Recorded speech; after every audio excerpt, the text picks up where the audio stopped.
ABC ન્યૂઝમાં આપનું સ્વાગત છે। વિશ્વ સિંહ દિવસની ગરિમામય ઉજવણી મુખ્યમંત્રી ભૂપેન્દ્ર પટેલ પોરબંદર ખાતેની ઉજવણીમાં વર્ચ્યુઅલ જોડાયા। વન્ય પ્રાણી સૃષ્ટિ અને પ્રકૃતિના સંવર્ધનના વડાપ્રધાન નરેન્દ્રભાઈ મોદીના વિઝન અને વન વિભાગની પ્રોએક્ટિવ પ્રેક્ટિસથી ગીરના સિંહોની સફળ સંવર્ધન ગાથા વૈશ્વિક બની છે તેવું મુખ્યમંત્રી ભૂપેન્દ્ર પટેલે કહ્યું।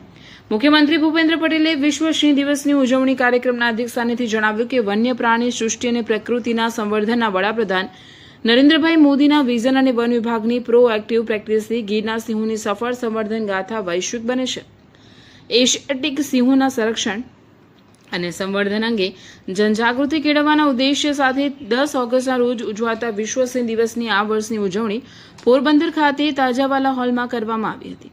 વન પર્યાવરણ મંત્રી શ્રી અર્જુનભાઈ મોઢવાડિયાની પોરબંદર ખાતે ઉપસ્થિતિમાં આયોજિત આ કાર્યક્રમમાં મુખ્યમંત્રી ભૂપેન્દ્ર પટેલ ગાંધીનગરથી વર્ચ્યુઅલ માધ્યમથી જોડાયા। મુખ્યમંત્રીએ કહ્યું કે મુક્ત અવસ્થામાં વસતા એશિયાટિક સિંહોનું ઘર એકમાત્ર ગુજરાત છે, તે આપણા માટે ગૌરવ સાથે જવાબદારીનો પણ વિષય છે। આ સંદર્ભમાં તેમણે ઉમેર્યું કે વન્ય પ્રાણી સંરક્ષણના રાજ્ય સરકારના કાળજીભર્યા સાતત્યપૂર્ણ અભિગમને કારણે સિંહોની વસ્તી ઉત્તરોત્તર વધતી રહી છે અને 891 પહોંચી છે। ગુજરાતે વડાપ્રધાનની પ્રેરણાદાયી આધુનિક ટેકનોલોજી, વૈજ્ઞાનિક સંશોધન, લોકોની ભાગીદારી અને અસરકારક વહીવટ એમ 4 સ્તંભો પર વન્યજીવ સંરક્ષણનું આગવું મોડેલ ઊભું કર્યું છે। એટલું જ નહીં, કુદરતી સંસાધનો અને જૈવ વિવિધતાનું જતન, સંવર્ધન, જળ સંરક્ષણ અને વન્યજીવોની સુરક્ષા અને સ્થાનિક સમુદાયોની ભાગીદારી આ મોડેલની વિશેષતા છે તેમ મુખ્યમંત્રીએ જણાવ્યું। મુખ્યમંત્રીએ ઉમેર્યું કે સ્થાનિક લોકો અને સિંહો વચ્ચે સહઅસ્તિત્વની ભાવના વધુ મજબૂત બની છે।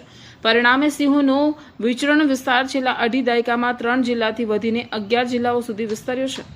143 વર્ષ બાદ બરડા ડુંગર વિસ્તારમાં સિંહોનો પુનઃ વસવાટ શરૂ થયો છે અને બરડા વન્યજીવ અભયારણ્યને સિંહોએ કુદરતી રીતે પોતાના નવા આવાસ તરીકે સ્વીકાર્યું છે।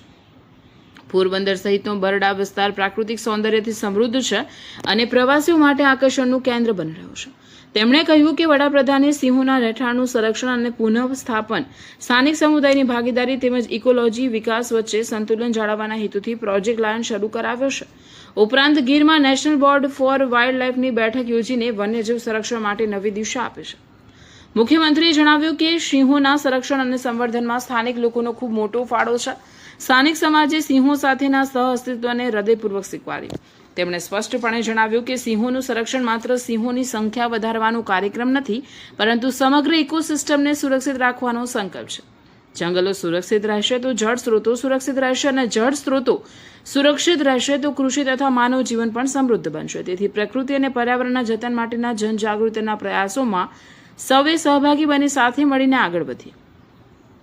વન અને પર્યાવરણ મંત્રી અર્જુનભાઈ મોઢવાડિયાએ સિંહોના સંરક્ષણ અને બરડા વિસ્તાર અંગે જણાવ્યું કે સિંહ સમગ્ર વિશ્વ માટે અજાયબી સમાન છે અને એશિયાટિક સિંહોનું કુદરતી નિવાસસ્થાન હોવાનું ગૌરવ ભારત અને ખાસ કરીને ગુજરાતને મળ્યું છે।